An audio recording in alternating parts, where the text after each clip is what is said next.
Pixel here, and today we are back with another Riverdale recap.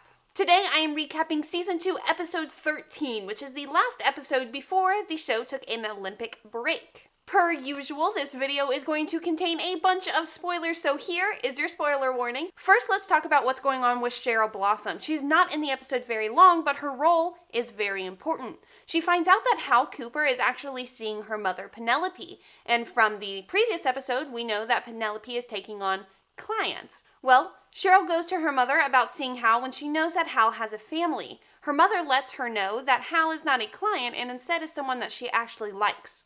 So Cheryl goes on to tell Hal that if he doesn't go home to his family, he is going to tell Betty about the affair. And Cheryl was not messing around because that is exactly what she does. She goes to tell Betty about the affair and Betty uses it for some ammo in another scene that we will talk about in just a moment. Next, let's talk about Jughead Jones. The biggest thing that happens is that Betty tells Jughead all about the murders, and almost immediately, Jughead offers to help her and her mother Alice. A police officer drives by and notices the car that is out front. Apparently, someone had called in about the car sitting there for quite a few days. Well, Betty lets Jughead know that that car actually belongs to the victim. Jughead jumps right up and says that it is his car and he will get it moved. The officer lets him know that he has just a few minutes as she drives around the block. Betty hotwires the car really fast, and they take it to the Sweetwater River, where they let it sink. Betty and Alice realize that they are way in over their heads. There are so many loose ends to this murder, and who better to ask for help than F.P. Jones? So they all go to F.P., Alice, Betty, and Jughead to ask him for help. And he says that he is not going to let what happened to him with the Jason Blossom murder happen to the three of them. So he takes the body of the victim, buries it, covers it in some kind of substance that is going to degrade the body and leave no evidence behind. It's at this point where FP and Alice actually have a bit of a moment. FP grabs Alice's hand and lets her know that they take care of their own. Now, most of us are interpreting this as the fact that Alice and Betty, for that matter, are both a part of the Serpents and they take care of each other.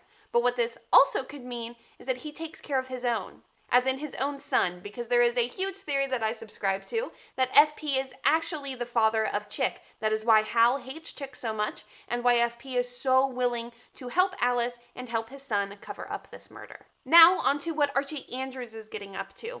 Archie is threatened by Agent Adams. Agent Adams gives him a mic and tells him to plant it in Hiram's office, and if he doesn't, he threatens to take down his father's business. We find out that Fred was hiring illegal Canadian immigrants to work on some of his construction sites. Archie is scared, and we don't know exactly what he's going to do, so we see him next in Hiram's office, and he asks Hiram directly if he killed Papa Poutine, or if he had anything to do with Papa Poutine's murder. Hiram says that he doesn't, and Archie comes clean to Hiram, telling him everything about the FBI agent, and asks that he help him take care of his father without killing the agent. We then see Hiram's driver show up at Archie's house and take him to a secluded location. He says that the boss wants to talk to Archie. After they drive for a while, he gets out of the car, and instead of being met by Hiram Lodge, he is met by Hermione Lodge, who tells him that the FBI agent was all a ruse and that she put it together to test how well they could trust Archie. She then welcomes him into the Lodge family with open arms, but Archie does not look so thrilled. Next, let's talk about Veronica. She does not have a whole lot going on in this episode, but she does, however, set up a meeting between Hiram, FP, and Jughead. This is because Hiram wants to bury the hatchet and call a truce with the Serpents. What he wants to do is bribe Jughead not to write anything about Hiram's involvement in the decapitation of the General Pickens statue. This is because Hiram knows that Jughead knows that he paid Tallboy, a former Serpent, to decapitate the statue because he wanted to stir up drama with the Southside Serpents. Jughead, however, says that he will not take the bribe, and his father, FP, stands behind his decision. Veronica is not so thrilled about this news because she knows that if the affair is exposed, it will ruin all aspects of Mayor McCoy's life. So Veronica tries to get ahead of the issue by going to Mayor McCoy and tells her exactly what her parents' plan is.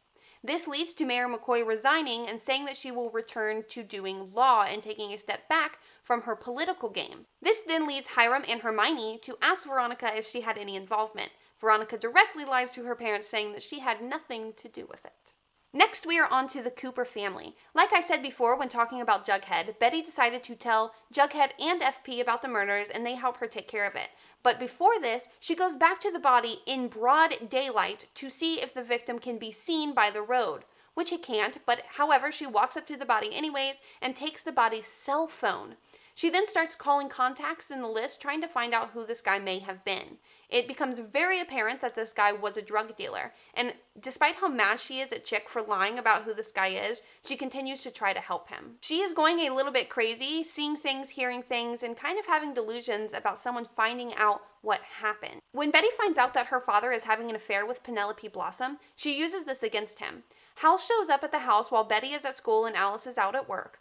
He is alone there with Chick and he is trying to interrogate him. When Betty shows up at the house, she finds her father rummaging through all of the things in the house, trying to find something that could link Chick to committing a crime.